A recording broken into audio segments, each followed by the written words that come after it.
Bentornati cari amici, nel nuovo aggiornamento di Telegram troviamo una funzione inaspettata ma estremamente utile. Potremo finalmente esportare le nostre chat da WhatsApp, Line ed altre app direttamente su Telegram.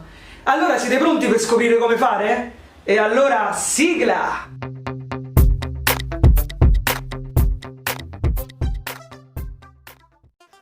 Iniziamo subito, andiamo su WhatsApp ed entriamo nella chat che vogliamo esportare su Telegram e clicchiamo sui tre puntini in alto a destra. Premiamo allora su Altro e poi su Esporta chat. Decidiamo quindi se esportare solo la chat testuale o includere anche i media.